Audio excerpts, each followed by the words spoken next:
안녕하세요. 반값보험료 만들기입니다. 오늘은 가족 일배책 누수 보장 이것만 꼭 기억하세요 라는 제목으로 영상 준비해 봤습니다. 자, 금감원에서 보도자료가 나왔는데 소비자 유의사항 5가지에 대해서 설명을 좀 하고 있습니다. 주요 분쟁 사례들이 좀 있다고 해서 이 정도는 우리가 알아두면 좋겠다. 왜냐? 제가 꼭 가입해야 되는 보험은 2 플러스 1이다 라고 말씀드리고 그 안에 특약은 5개 넣자 그러잖아요. 그 5개 중에 하나 들어가는 게 가족 일상생활 배상 책임 특약이니까 요 정도 기본적으로 알고 계시면 좋고, 또 가끔 이제 누수 보장들이 생기거든요. 그래서 이거에 대한 자기 부담금이 계속 늘어나고 있어요. 그 이야기는 이걸로 청구하는 건수들이 제법 되고 보험회사는 가능하면 이걸 좀 막아보려고 하는 거거든요. 그래서 요 정도 주의사항, 주요 분쟁 사례 우리가 좀 알고 잘 기억하고 있자, 그런 차원에서 한번 영상 준비해 봤습니다. 한번 꼭 보시고 참고해 보시면 좋을 것 같아요. 자, 가족 일배책 담보 예시입니다. 요즘에 이런 식으로 나옵니다. 아마 다 갱신형이 요즘에 다 나오는 것 같아요. 지금 보면 이 상품은 5년 갱신형이고 밑에 회사 상품은 3년 만기 3년 납이니까 3년 갱신형짜리예요. 100세까지 보장은 된다, 그 내용이고, 가입 금액은 다 1억 원이고 1,000원에서 좀 더 비싼 회사 상품들도 있습니다. 요즘 보면 대물은 일반적으로 한 20만 원으로 올라왔죠. 옛날에 뭐 2만 원 하다가 지금 누수 50만 원까지 올라왔습니다. 여기도 마찬가지네요. 누수 외에는 20만 원이고 누수는 50만 원. 그러니까 누수에서 200만 원 청구해도 우리가 50만 원을 내야 된다, 그런 내용입니다. 건수들이 많으니까 이렇게 금액이 계속 올라가는 거겠죠. 자, 여기 보시면 일배책 기존 보장은 우리가 일상생활 하면서 남한테 피해를 줘서 배상을 해줘야 되는 거, 그걸 1억 원 내에서 보장해 준다는 거거든요. 근데 이제 1번에 보시면 피보험자가 살고 있는 주택, 그리고 주택의 소유자인 피보험자가 임대 등을 통해 주거를 허락한 자가 살고 있는 주택 중 보험증권에 기재된 하나의 주택이라고 되어 있습니다. 그거를 소유하고 사용하고 관리하다가 발생하는 우연한 사고, 누수가 여기에 해당되는 거예요. 그래서 아랫집에 누수가 되면 이걸로 보장을 받을 수 있다라는 내용인데, 분쟁 사례가 있으니까 그거 한번 보도록 할게요. 자, 가족 일배책 관련해서 제가 1편부터 사실 5편까지 140편까지 영상을 만들어 드렸는데 요런 거 한번 보시면 좋습니다. 오늘 내용은 그냥 간단히 핵심적인 것만 이야기할 거고, 자세하게 알고 싶으시면 이거 한번 보시면 좋을 것 같아요. 자, 금감원에서 8월 7일 날 이렇게 보도 자료가 나왔습니다. 주요 분쟁 사례로 알아보는 소비자 유의사항 1배책 특약을 중심으로 누수사고 보상 관련해서 나온 이야기고요. 5가지인데 간단히 한 번씩 이야기해 보도록 할게요. 자, 첫 번째, 누수로 자기 집 피해만 있고 아래층 등 다른 집 피해가 없는 경우, 그때는 일배책 특약으로 보장이 안 됩니다 라는 겁니다. 자, 다시 한번, 아랫집에 피해가 없고 우리 집에만 피해가 있다, 그때는 일배책으로 보장이 안 된다, 그 얘기하는 거예요. 남한테 피해를 줘야 되는 거잖아요, 배상 책임이니까. 근데 우리 집은 그냥 내가 살고 있는데 남한테 피해 준 게 아니니까. 자, 자기 재물에 발생한 손해에 관하여서 타인에게 배상할 책임이 성립하지 않으므로 보상하는 손해에 해당되지 않는다.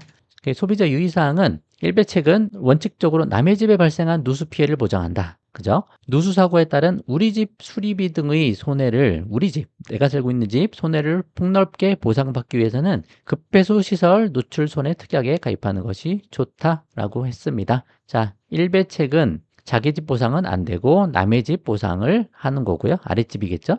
급배수 누출은 우리 집도 보장을 해준다. 이거 화재보험 가입하시면서 넣으시면 돼요. 뭐 그렇다고 보장이 뭐 엄청나게 좋다 막 그런 것도 아니에요. 하지만 화재보험 가입하실 땐 넣으시면 좋죠. 자, 일단 자기 집 보상은 보장을 안 하는데 손해방지 비용은 보상한다, 여기 동그라미 돼 있죠? 뒤에 또 설명이 있습니다. 일단 첫 번째, 요 정도 내용 기억하시면 좋을 것 같아요.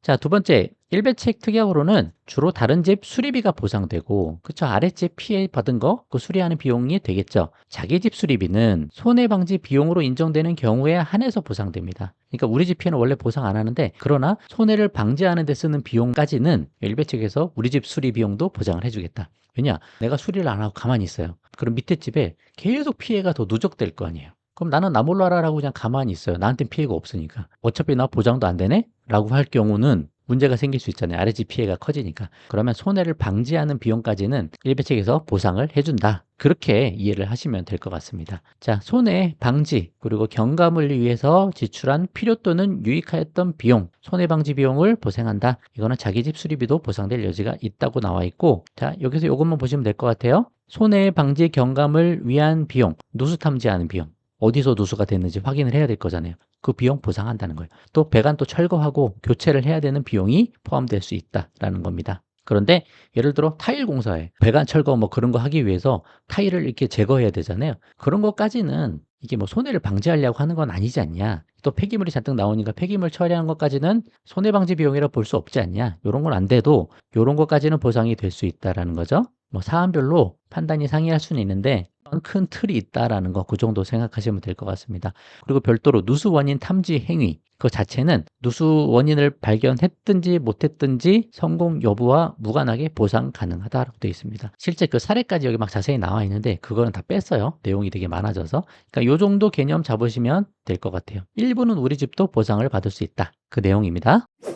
자, 세 번째, 누수에 따른 아랫집 수리비의 보상은 보험의 대상이 되는 피보험자가 누수 원인 주택에 직접 거주하거나, 그러니까 내가 피보험자로 보험을 가입했는데, 가족일세에 가입을 했는데 내가 그 집에 거주하면 되는 거죠. 내가 뭐 자가로 거주하든 내가 임차해서 거주하든, 그러니까 내가 전세를 살든 내가 자가에 살든 내가 사는 집, 그 집의 아랫집에 피해가 가면 그때는 보상이 된다는 거예요. 그쵸? 이건 기본적인 거죠. 근데 내가 꼭 그 집에 안 살아도 내가 그 집의 소유주예요. 그리고 임대를 줬어요. 그러니까 임차인이 거기 살다가 임차인의 과실이 아닌 그 집의 문제로 인해서 아랫집에 누수가 됐다. 그러면 내가 가족일배책 가입할 때 거기에 보험 증권상에 일배책 혜택을 볼 주택을 넣을 수 있게 돼 있어요. 이제는. 그게 2020년 4월부터 바뀐 겁니다. 거기에 그 주택 주소를 넣으시면 임대해줘도 그것까지 보상을 해주겠다. 그 내용입니다. 말이 좀 복잡하긴 한데 그냥 내가 거주하는 집 다 되고 또 내가 거주 안 해도 임대 준 집도 보상이 될 수 있다. 그렇게 보시면 될 것 같아요. 자, 일배책 특약은 2020년 4월 약관 개정으로 피보험자가 스스로 거주하는 주택뿐만 아니라 임차인 등 피보험자가 소유하는 주택에서 주거를 허락받은 자가 살고 있는 주택까지 사고 보상 범위가 확대됐다. 그 얘기죠. 그래서 그 이전에 가입한 일배책은 피보험자가 그 주택에 거주해야 보상이 되는 거고 그 이후에 가입한 특약은 두 가지가 다 되는 거죠. 거주해도 되고 임대를 줘도 보상이 된다. 근데 하나의 주택만 보상이 되기 때문에 임대한 주택 보상받으려면 내가 거주하는 집을 넣을 수도 있고 임대한 집을 넣을 수도 있잖아요. 두 개 중에 하나를 선택하셔야 된다는 거죠. 정확하게 넣으셔야 된다. 그 내용입니다. 그래서 일배책 두 개 이상 필요한 것 중에 하나는 또 이런 게 있죠. 자, 가족 중에 두 개는 넣으라고 했잖아요. 그러니까 내가 사는 집, 거기에 일배책 하나를 넣으시고 만약에 임대 준 집이 있다. 그러면 거기도 하나 넣으시는 거죠. 두 개를 그렇게 넣을 수 있는 거예요. 그리고 보험 가입 이후 이사하면 누수사고 계속 보상을 받으려면 보험회사 연락해서 보험증권상 기재를 변경해야 된다. 이거 당연한 겁니다. 그러니까 항상 이렇게 챙기셔야 돼요. 이사할 때마다. 그게 세 번째 내용입니다.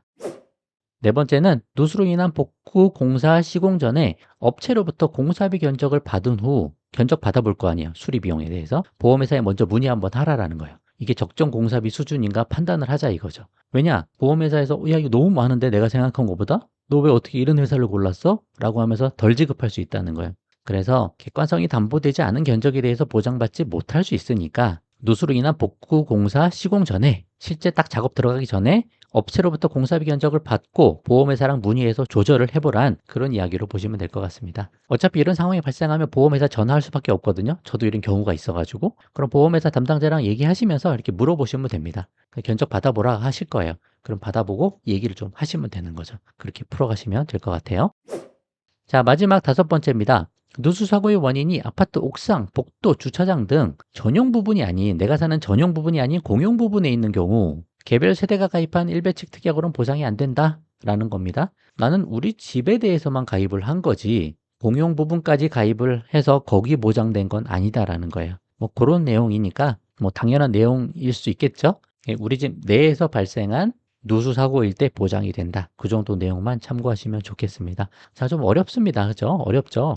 뭐 지금 당장은 이해가 잘 안 되셔도 나중에 딱 문제가 생기면 그때 막 자료 많이 찾아보세요. 그 다시 한번 꼼꼼히 보시면 좋을 것 같아요. 그러니까 아까 말씀드린 다섯 가지 여기 이렇게 정리돼 있으니까 이것도 한번 보시고 아, 내가 일배책을 가입하면 누수 보장이 되는구나. 아랫집에 보장이 된다. 그리고 우리 집 수리한 거에서도 일부 보장을 받을 수가 있구나. 손해방지 비용으로 인정되는 부분은 받을 수 있구나. 그 정도 기억하시면 좋고 우리 집까지 보장받고 싶다. 그러면 급배수 누출손해 특약을 가입하셔도 되고 화재보험에서 임대해 준 집도 이제는 2020년 이후에 가입한 일배책은 거기에 누수 피해도 보장을 받을 수 있다. 그 정도 생각을 해보시면 좋을 것 같아요. 그래서 이 말씀드린 이 정도 내용 기억하시고 문제가 생겼을 때 잘 활용해 보시면 좋겠습니다. 자, 오늘 영상 여기까지 하도록 할게요. 도움 되셨으면 구독과 좋아요 부탁드리고 공유도 많이 부탁드립니다. 마치겠습니다. 감사합니다.